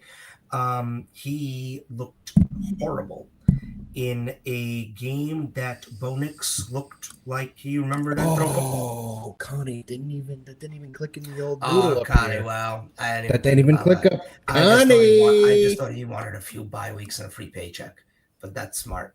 Connie knows what Connie's talking about. Bo Nix, 4 passing touchdowns yesterday on that putrid Cowboys defense or lack thereof. Prescott, 0 passing touchdowns, 2 passing interceptions. He's back to the Dak we know and love. CeeDee Lamb didn't really do much. Pickens continues to look for his $100 million this offseason that I will continue to tell you he will get. Yeah. J.K. Dobbins ran all over them. R.J. Harvey ran and caught balls all over them. Broncos look great. They scored 44. What do we think about the Cowboys? JD. Don't even talk about the Broncos. You're talking about the Cowboys. How is this? What is happening? They're even more injured now. As far as on the defense, this defense I now have ranked dead last in the league. So that just goes along with what we've been saying. This offense has to now. They don't have to go out and score 30 points. They have to go out and score 40 points now. JD, what did we say before this game started last week? That with Cowboys games right now, that the totals have to stop starting with a 5, right? What did this game finish in? 68. Yeah. As far as Dak, yeah, he finally had the bad game. I mean, we all knew it was coming at actually some point here. Matter of fact, I actually did have a big play. This was my only other play of the day. Was the Cowboys team total over, and it got there. Half, right? Yeah, it got there, and it was sweaty. But that's exactly what I said on Friday, though. I said either this is gonna be no sweat and it's going to fly over, or it's going to be sweaty and it's not going to be as easy. So as let most me people ask you how you felt when big old Joseph Milton came in. I was mad. I was like, fuck. But then he actually looked good. It was phenomenal. Great. Yeah. It was the only passing touchdown of the day for the boys. But no, I mean, the whole offense, but it was just a weird day. I mean, as far as Ferguson he had no catches. Right? We've learned that Ferguson does not participate in national tight end. Yeah. It's unbelievable. Alpha, thank you for saying it. Every tight end from every single team in the 1 o'clocks scored a freaking touchdown. That is true. I would have made a lot of money if that was true. Trust me, it wasn't true. All the big ones. I'm sorry. Some Alpha thought that he was getting real sneaky by throwing Daniel Bellinger in a freaking parlay. Let me tell you something about that parlay. The $5 parlay that would have won $30,000. We were right there. We only needed 4 total touchdowns, and we finished only 4 touchdowns away. We were right there. I mean, every big tight end you could think of in the 1 o'clocks goes and scores. Let me go look at the 1 o'clocks. And in the 4 o'clocks, you couldn't give me the biggest 2 names in terms of tight ends. Couldn't give me a Warren touchdown or a Jake Ferguson touchdown. I would have made a lot of money on those. If we would have got 1 Warren and 1 Ferg, would have made a lot of money on that. Unbelievable no-show from Jake Ferg. Thanks for showing up, Bubs. Also for the Cowboys, I want to say I'm more mad about the fact that we didn't see Aubrey go actually for a 70+ yard kick. We should have last night. There was opportunity. I think I'm more mad about that. But nah, this team, just like I've been saying, man, this team on the road is a different team, but also being inside, being on that fast turf makes a huge difference. Absolutely. For this team. Absolutely. I mean, there's what it comes down to. Good point. So, JD, are you ready to already say that you were going to bet the over in this week's Cowboys game? Let me pull up the current line. Because unless it starts with a 6, guess what? I'm taking it up. And what do you know? 53.5 against the Cardinals. I don't care. Kyler Murray, Patrick Murray, Andy Murray, don't care. Take the over. Yeah, I mean, in actually their games, it's either one of 2 plays for me, and everybody's gonna know what it is. It's either gonna be the full game over, or it's gonna be the Cowboys team total over. So that's just what it's gonna be. So. Yep. All right, boys. One more game on the recap, then we'll move on to Monday Night Football and World Series Game 3. Packers-Steelers Sunday Night Football game. Weird first half. Nobody really wanted to take control offensively. Packers actually had the lead going into Steelers had the lead going into halftime, 16-7 on just field goals, short touchdown. And then the second half, especially in the fourth quarter, Jordan Love said, F this, and Tucker Kraft had the best tight end day out of all the tight ends to cap it off. Probably the best I've seen Love in a few weeks from an offensive and throwing perspective. Threw for 3 touchdowns, 29 of 37, 360 passing yards, 0 interceptions. Rodgers wasn't bad either. Two tutties and 219. I just think the Steelers defense is not the Steelers defense that we have grown to know and love. They're not that daunted. Their staples are getting older. Hayward, older. Watt, older. And Love picked them apart. TJ Watt hasn't had a good year. I want to pull up his season stats. He's not doing as bad as I thought. He does have 4 sacks in the year, but his presence isn't – you don't see it like you used to. You know what I mean? And there was a big injury for the Steelers as well on the defensive side. Christian Watson's first game back? Yes. I don't think that's getting enough eyes. He was really – I know he's not really ever like put together like a string of great games, but when he's a quality receiver. When he's healthy and you put him with the other quality receivers they have, like a Dobbs – and a Golden now, and now Watson. All of a sudden, you have 3-4 receivers that can kind of create an offense. Don't forget Tucker Kraft. Tucker Kraft's a dog. That's what I'm getting at. Thus creating one-on-one situations for possibly their best pass catcher, who is Tucker Kraft. I'm shocked that they really had very little success in running the ball yesterday. Jacobs, 13 carries, only 33 yards. He did get a touchdown, but still, yeah, I mean, go for the Packers. They really turned it on, and defense looked okay. Like Rodgers still had a good game, in my opinion. Alpha, you wanted to talk about DK Metcalf's stupid penalty earlier in the show when we got to this game. Yeah, I mean, it was just an idiotic move. It had no impact on the game, but it definitely had an impact when I needed one more touchdown than DK Metcalf to cash a $10 to win $1,500 bet. So I was not happy about that. DK Metcalf makes some boneheaded decisions. He's done that his whole career. The main thing I actually want to talk about in this game is the loss of Deshaun Elliott for the Pittsburgh Steelers. That was a pretty bad looking injury. I don't know what they ruled it today. I know he was ruled out for the last of the game, but I can't see it not being an IR stint. IL stint, whatever the fuck they call it in the sport. I can't see him avoiding that. It looked like a bad injury, and that is going to be catastrophic for that defense. In my opinion, that is the domino that they are not going to be able to hold up from. If he isn't able to come back in there immediately, I think the Steelers team is in for a long couple weeks. They're not getting pressure on the quarterback. One thing I do want to talk about as well on the Packers side is all about Jordan Love offensively. Looking at his raw numbers, he had a QBR of a 90, which is incredible. He had a QB rating of a 135. He was 29 of 37 on the game for 360 passing yards and 3 touchdowns to no interceptions. Whatever he wanted to do worked last night, and he spread the wealth all over the field. 1, 2, 3, 4, 5, 6, 7, 8, 9, 10. 10 different players on the Packers' offensive side of the ball had a reception in that game. He spread the ball around, and the Steelers did not know where he was going to go with it. He was taking checkdowns beautifully. He was hitting deep balls beautifully. If Jordan Love can continue that type of play for this Packers team, they're very much in play to still be a Super Bowl contender.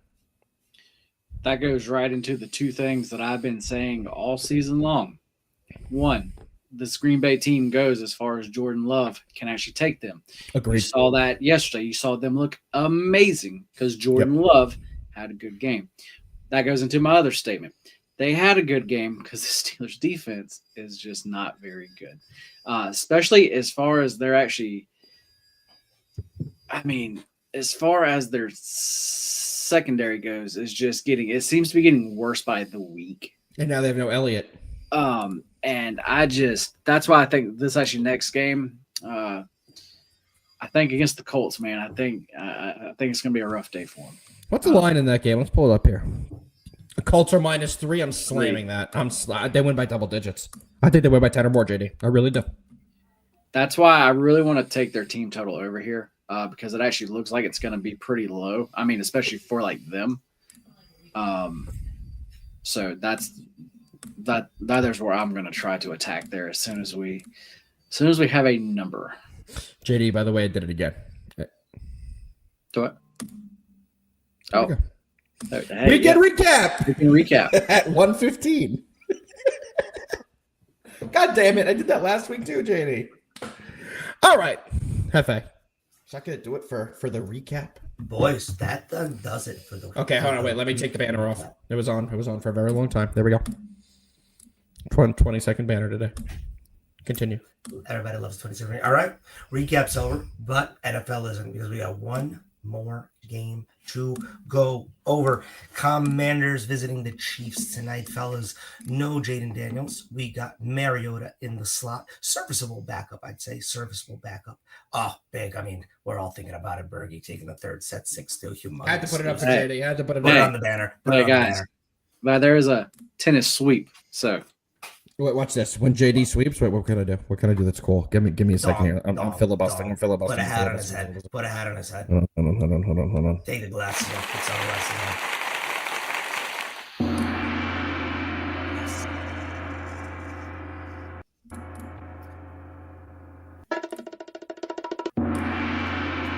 All right. JD sweep. Chiefs. They're at home. Big line. Big. I see it as -11 on the banner, but I see some places -10.5. It's around that place. Yeah, that's Anthony Edwards out a minimum of 2 weeks. Oh, okay. He's a Timberwolf. Good to know.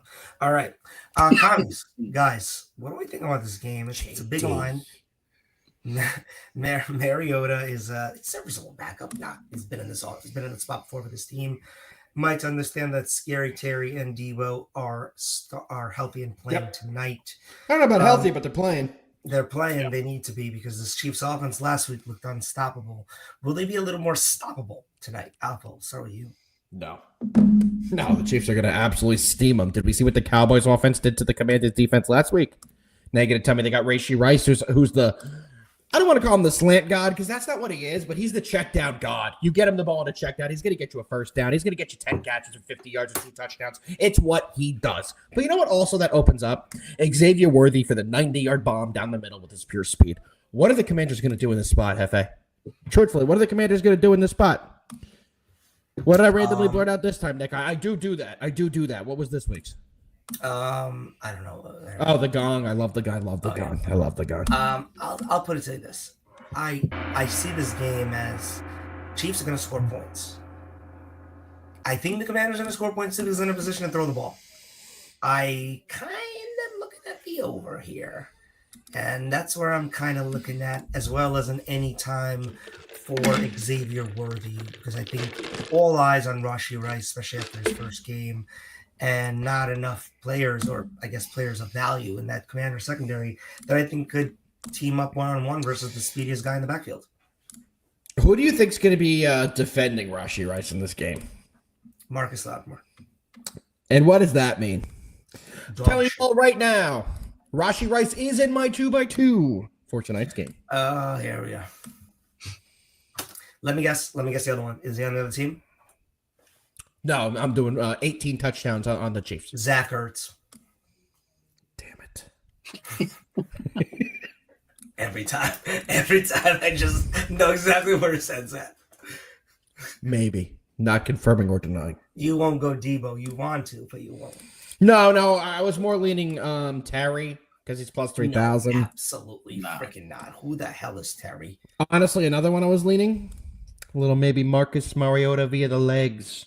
Via the little legs. That is El Kelly. That is El Dente. That is a spicy El Dente sauce. My goodness. We call that an arrabbiata. Little arrabbiata sauce on top. Oh my goodness. Come on. Like that. Come on. Nick, Tyquan Thornton has very little to do with offense now. He is sadly the odd man out. He had his weeks to prove that he had a spot in this offense in terms of being maybe the fourth guy. Juju proved that he's the fourth guy. Agreed. I was going to say it's Juju. You beat me to it. It's so Juju. Thornton's number 5, which means he's going to be there only in those 3rd and 20s. So that's a tough bet to take. I would feel comfortable taking any of the other 3 guys between Rice, Hollywood, and Xavier. What are you taking in this game officially? The line keeps dropping, by the way. It's now at 10.5. My pick is I'm looking at the over. I'm comfortable with it anywhere around 48, 47.5, 48.5, anything under 49. And I like Xavier Worthy anytime touchdown plus 170. Those are my 2 PODs from here. I'm going to guess JD's pick. I want to guess JD's pick. Oh, sure. Let's go. It's either going to be a first half Chiefs team total over or a full game Chiefs team total over. What are we looking at, JD? Yeah, man. As far as this Chiefs offense goes, they definitely look like they are back. They're back to the way they were back here. What was it, 3 years ago? That's what it looks like. Their team total is set at 30.5. To get there, I think we need the Commanders to do something though to keep them going. So I'm not gonna bet that now. I'm gonna try to bet that live and get it at a better price.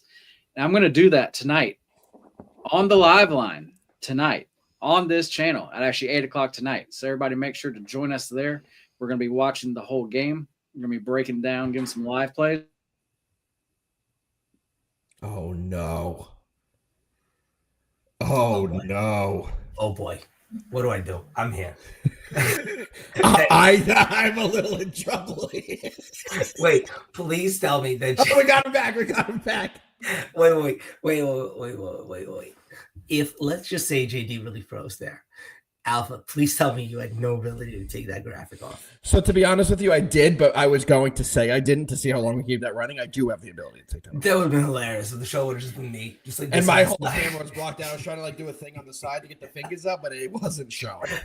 That would have been some absolute amazing. So yet again, JD, repeat where they could find your live plays tonight. Okay. Yes. Tonight on the live line, we're going to be breaking down the games. Tonight's actually a good slate.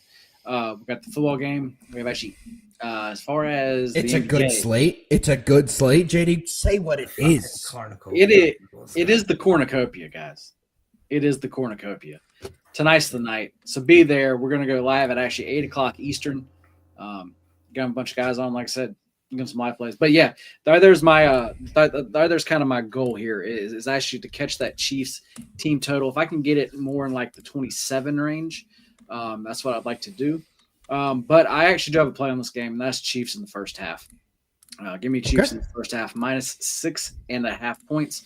I think this is more of a business trip, even though it's not a trip, but you know what I'm saying. This is a get in and get out game. So yes, I am expecting them in the first half to actually go ahead. I really like that one. I think we might have to make that one our Monday Night Football. I'm down to make that the Monday Night Football. Fourth leg. I'm gonna put it right now. Okay. I'm gonna add it right now. I'll be quick here. I'm taking Chiefs spread. minus the 10.5. I think they win by 20 plus. I think they blow out a very undermanned and a very honestly an overrated Commanders team. They produced very well last year, but a lot of what they did was Jaden magic, right? A lot of their success was Jaden Daniels magic, and do we expect Terry McLaurin to come out flying? No, he looked like shit in the first week this year. I expect another flat performance from him. Debo's the only one I think they can bank on. So I'm not very high on this Commanders team going forward, especially in this spot. Yep. Oh, great point here. Look ahead spot. It's a look ahead spot, but it's a look ahead spot they have every damn year. And I don't think a team that has Super Bowl on their mind is worried about a week 9 matchup affecting them, because quite frankly, it hasn't. The Bills have beat the Chiefs back-to-back years in the regular season, and the Chiefs just do the opposite in the postseason. Yep. I'm with you. All right, guys. Oh, that's all we got for the football, but we still got one big game to go over, and it is in the best ball. Guys, we have a series, in my opinion. We have a World Series tied up 1-1 going into Game 3 tonight. Dodgers at home, where the baseball gods, or rather lack of, have us once again sitting through a 2-3-2 for no reason whatsoever. Ridiculously stupid. Exactly. David, I'm gonna be honest here. I'm offended you just did that to JD. He just had a whole thing explaining where you could find him tonight. Yes, the live line is always live on the line. JD, you can use that for that show if you want. You can use that. No, that was pretty fire, right? That was pretty fire, right? I know it. Yeah. All right, what do you like in this game? Jays, Scherzer's on the mound for the Jays. Glasnow on the mound for the Dodgers. Dodgers took Game 2, 5-1, and Yamamoto refuses to ever come out of the game. I think it's because Dave Robert tries to pull him, but Yamamoto don't speak no English, so he just keeps pitching. Just teasing, David. Just busting with you, David. And Game 1, obviously, if you don't remember, the Blue Jays ran it up on the Dodgers. This one's in LA. Alpha, start with you on this one. What do you think happens in this? This is a big Game 3. I mean, this is pretty big.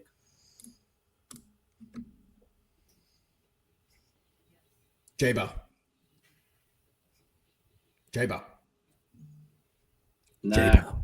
Under Thunder, baby. Under Thunder. Under 8.5. I think this one stays low. That is my official play on this game. Jay does not agree with it, but I agree with it. I think Glasnow will have another good performance in the postseason so far. He has a 0.68 ERA in 13 innings. He's been fantastic. Mad Max Scherzer.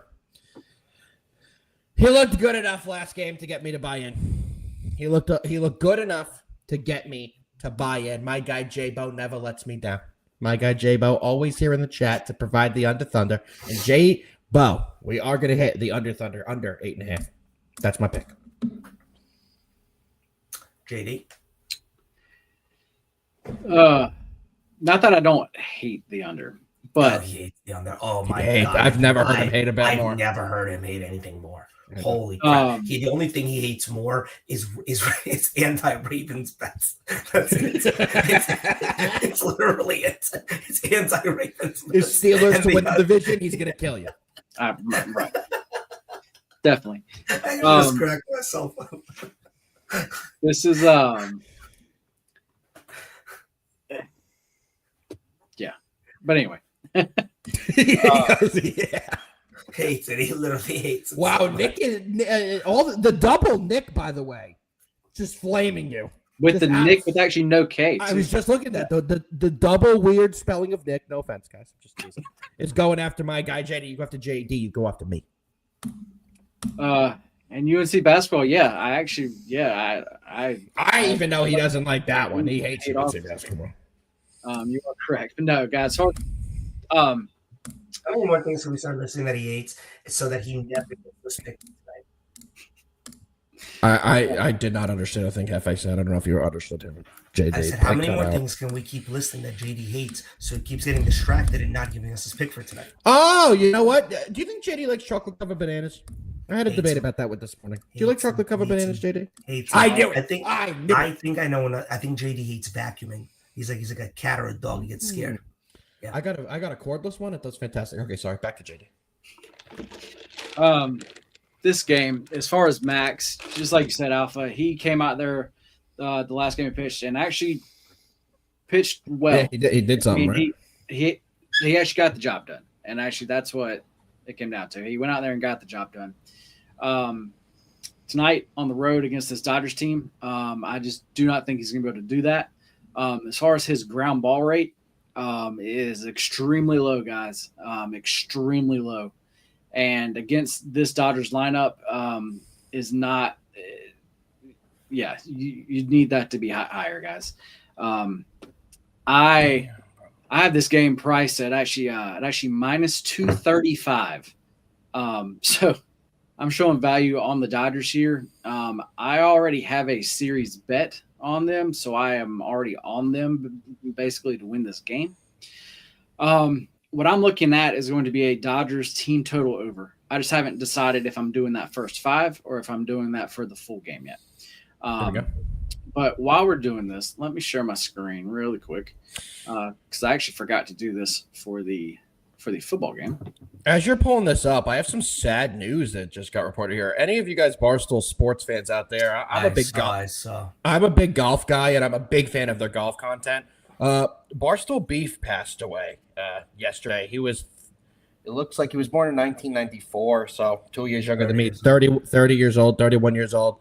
Was a really, he was the heavier set guy that they had on there. They're saying it's a sudden medical emergency that they had, but he was a pretty big time guy on that network. So shout out to all the Barstool guys. Shout out to Barstool Beef. He made some fantastic content. Just saw that. Wealth it was very is sad to see health, it. fellas. Wealth is health. Yeah, definitely. Health is wealth. That's I was about to say that's not it. Health is wealth. Health is wealth. Health is wealth. Wealth is not health. Health is wealth. There we go. I'm back.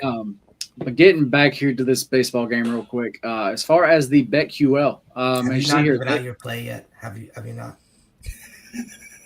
So what? I'm just seeing how long. He did give out his play ready. You just don't listen to JD. I'm sorry.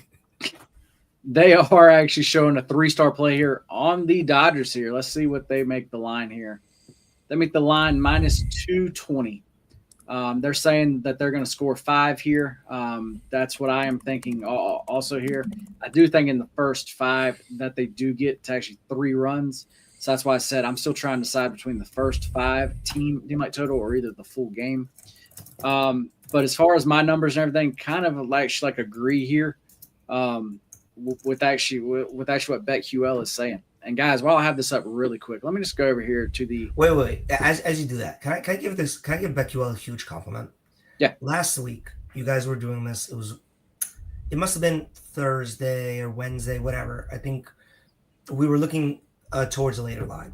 I remember you bypassing a certain line that made you stop. And I don't know why it just dinged in my head because how the hell did they call this correctly? This is such a pat on the back of BetQL. You were going down and somehow the first game, just like it is right now, Commanders Chiefs last week was Falcons Dolphins. And they had the Dolphins like a 5-star play. And I remember I even commented, like making a joke, a back-ended joke, like, okay, well, obviously, guys, this company knows what the hell they're doing. Because not only did they have the Dolphins with the points as a 5-star, Dolphins ran away, reverse lined it. Just needed to say that for it. Yeah, and they actually had 3 5-star plays. They had the Dolphins, they had the Eagles, and then they had the Jets game over. And I have another one, JD. They had on Friday night. They had the Lakers as a 5-star advantage. As an underdog, they won outright by 25. So yeah, I mean, we gotta start counting how many 5-stars these guys are winning. That's kind of crazy. They're like killing it here. So they had Texans as a 5-star, as you can see as well. They love my Chiefs play. I was about to say, but as far as our Chiefs play, that's it's definitely like, and then they have them favored by 13 here. They have a 31-18 final score, which as far as the team totals, that would hit that, and as far as their first half score, that would also hit actually that for us. How are we getting 18? How do you get there? Touchdown? No. Yeah, I'm trying to think of how you get 2 no. 2 point. Touchdown? No. 2-point conversion. It's actually just a numbers base. No, I know. I'm trying to see how you get to 18. I'm like, I don't think I've seen that was a number. I'm like, I don't think I've seen 18 in a very long time in a football game. Guys, I do have to say, but yeah. It's time. It's almost time. Okay. Keep going, Jake. One last thing, as far as actually BetQL, guys, as you can see there, it actually is a data site, but it's not like most of the data sites where you're having to do all this work and, try to filter this and filter that. It is a data site where if you're just trying to make plays and you want good stats and actually data and you want the plays quick, then that is when you go here to look at that. And actually, as far as for our viewers here, they're giving 15% off of any actually purchase using promo code GetBet4, as you can see on the screen there. If you are in YouTube, that actual link is linked down below. And then if you're on Twitter, that is actually in our Twitter post as well. Love it, JD. Click the wrong button. Love it. There we go. All right, guys. Well, does that bring us where I think it's bringing us? Teased it at the beginning of the show. Right? Over there? I'm tweeting out it's the cornucopia. Whatever you're saying, I'm not listening. I'm tweeting out it's the cornucopia. Because that's exactly where I'm headed at, boys. Do we need to do any housekeeping before the cornucopia, JD? Do you want to give out that and then we do our best bets, or do you want let's do the parlay. That way we can all right. We can give our love to okay. Well, yes, our love. There's actually one more thing that I have to do first. Go. People are going crazy. The Sports Cornucopia is here, guys. Here we go. We have a game from every major sport today. We got a hockey game, we got a baseball game, we got a basketball game, we got a football game. And to celebrate the only day in this year that this will happen, we have decided to come together. I will be given the hockey play. JD will be given the baseball play. Yep. Alpha will be given the NBA play. And we are combining for the NFL play, which we'll already announce is going to be the Chiefs' first half spread, -6.5. I'll go first with my play, guys. We're going to the hockey. There's only 2 games to choose from today in hockey, but since we're doing a parlay and I don't have to worry about crazy juice, I'm going to take the Senators at home, -175. Facing up against the Bruins, guys. Sens are really solid team this year. Young team still in the hockey, but facing a Bruins team that's 1-4 in their last 5 and 1-3 in their last 4 road games. So I really like Senators here. This game's in Ottawa. All right, so you want the Sens? Bet smarter. What? Scale faster. Win bigger. JD, give the next leg of the parlay. Oh my God, that actually just made me turn red. I'm actually trying to put all these plays in real quick. Okay, I'll give the next leg of the parlay. You might have a mental problem. All right, boys. We're going to the NBA, the association, the National Basketball Association. And we're going to a little team who is at home today. Tip-off is at 8:10 p.m. Eastern. Little is messed up. We have the Toronto Raptors going to San Antonio, taking on the Spurs. We're taking the San Antonio Spurs, -4.5 is my leg of the parlay. Wow, you're not even going to do the money line. It's a parlay. No. Oh, wow. Correct. Okay. Holy crap. This guy's going for it. All right, Spurs -4.5. It's in. And let me see. We're on to the baseball. By the way, you know what I just realized? I never gave my pick out for World Series Game 3. What are you taking? Please tell me what I said. I would love to know what you think. I was about to say you gave out the Senators, and then you said baseball. I got it. Tyler Glasnow were 5.5 strikeouts, -150 odds. Last time he played the Jays, he had 8 strikeouts in September, and he's had 18 strikeouts in 13 innings in postseason play. Really like that play. All right, sorry, JD. Go. Your pick for the Dodgers. All right, for a +735 payout. We got the Chiefs -6.5 in the first half. We got the Ottawa Senators on the money line. We got the Spurs laying 4.5 points. Then we got the Dodgers to score over 3.5 runs. The team. And that pays out, like I said, at plus 735. So $100 on that, guys, pays 735. Smackers. Pretty good. I like the parlay. I have to say a quote. So head coach Dave Canales was just asked if Rico Dowdle is going to get a heavier workload because he's obviously the better running back than Chuba Hubbard. You know what his response was? We're going to look into it. So more on that. Was the team that's ridiculous? Was the team total 4.5 or 3.5? 3.5. All right, I like it. Yeah, I actually bump that down a run. Yes, I see that, which is smart because it's a parlay. Yep. All right, guys, we're cashing. I'm telling you right now, guys, I'm putting that in for myself because this is the only day of the year that you can do this type of thing. Yep. Why not? Let's make a Monday a little bit of fun. Let's end it with a little bit of cash in our pockets. Also, everyone, if you have a FanDuel account, check your FanDuel. They just tweeted it's the Sports Equinox. We're giving out free bets to some people. Check if you were receiving of one. Baby. And also, as soon as I place this bet, I will make sure after the show to post this on our actually X account also to be our ATB Sports Cornucopia parlay. Wait. Say it again. I wasn't ready. Our ATB Sports Cornucopia parlay. All right, one thing left on the show, boys. This is where I get back into the quarterback seat. You guys ready to dive into our best bets for today? I know we gave out the parlay, but we still have to show some love to our fantastic sponsors over at Funded Stake. As you guys know, the Funded Stake is a fantastic company that lets you bet with someone else's money and keep a portion of the returns. No Shelb. JD's not done yet. We're going over to JD's cousin, Derek, to give a few words about Funded Stake. FundedStake.io, the ultimate platform for sports traders looking to unlock their potential without risking their own money. We're here to help you transform your sports betting skills into a profitable and sustainable business. Whether you're a seasoned pro or just starting out, Funded Stake gives you the tools and capital to scale your success. Here's how it works. 1. Choose your account. Pick an account size that fits your needs, starting from $1,000 all the way up to $50,000.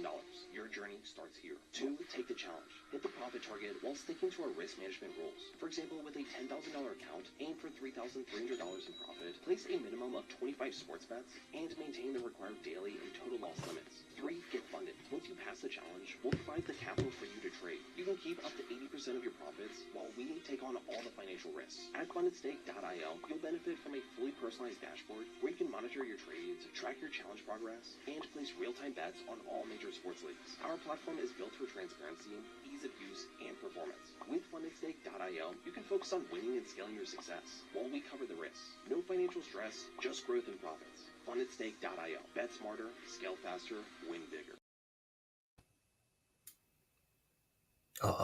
I'm win bigger.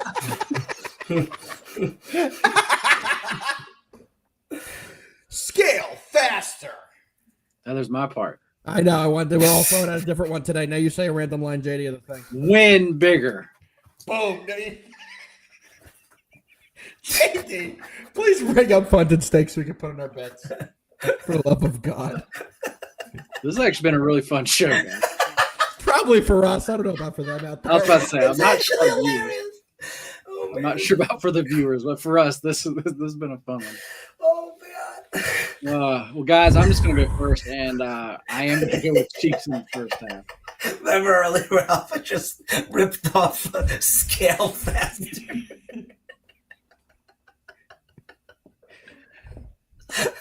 There we go. I'm going Chiefs first half -6.5, guys. JD, we need more details on why you made that selection. I kid. Throw in the Spurs -4.5 for the dog.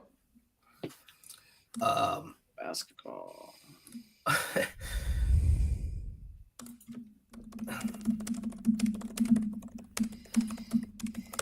Oh boy. Spurs. I'll look for the spread.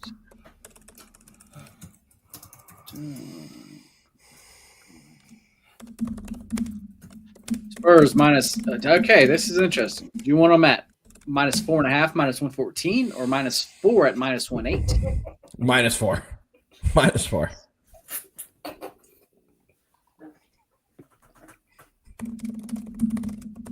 Okay. Xavier Worthy, anytime touchdown, please. And get me off air. I can't take it anymore. Jesus giggles. All right. Worthy noticed on plus 156. Yeah, throw it in there. Guys, those are our best bets today. And like we said, fun at stake, great up here. As you can see, they have so many different types of bets. They have this little search odds tool in each game, and that's a great thing because, like you said, they just have so many bets to go through for each game. But that's why we love them. Let's just see what's live currently, just to keep having some fun here. Oh, yeah, let's have JD pronounce these soccer teams again. Oh, God. Yeah, Got a little tennis challenger. Ooh, we got That one. Finland. That one right there. Yep. Fuck me, Liga. Sinion Vike. Polo. How the hell do you say that? Where? Vike. Liga. I'm good. I'm going back to not looking at what you're going through. Oh, my God. Kupion. Hello, Suyura. Sina Joan Hoing. Jalka Palacoro. Palacaro. Nailed Versus- it, money line. Okay, we're done. No. All right, new game. Name that where that player went to school. Terry McLaurin, go. Ohio State. Done. Great game. We had a lot of fun with that game today. Gentlemen, it's been an absolute pleasure. JD, I think we've hit everything we need to do on a daily show. Have we missed anything we need to hit? I believe that's it, man. Man, what a day. What a Zach day. Ertz. I hope everyone enjoys the Sports Cornucopia today. I hope we cash the squad parlay. Stanford. FA, say your parting words before we go to JD to do the thing he does and gets us the fuck out of here. Cornucopia. Gotta hit it. Need to hit it. Need to hit it so bad. Want it. Need it. Absolutely. Haven't been able to say this yet, but I'd be remiss if I didn't say this on a Monday. Francisco Fernando Mendoza got a rushing touchdown, and Alberto got a rushing touchdown too. The brothers got two rushing touchdown each. Indiana to the moon. Get me out of here. Yes. Speaking of that, I did have the Hoosiers team total over. That was a sweat-free play as you can get. Shout out to Francisco. Besides that, guys, Monday, start of a new week. Been hot, man. This weekend, like I said, one of the best weekends I've had in a long time. Let's go. Not in VIP, get in VIP. I hope everybody has a great Monday. Sports Cornucopia is here. Let's hit this parlay. Let's fucking win. Let's fucking win. We'll see you guys tomorrow. Same time, same place. Peace out, everybody. Mendoza.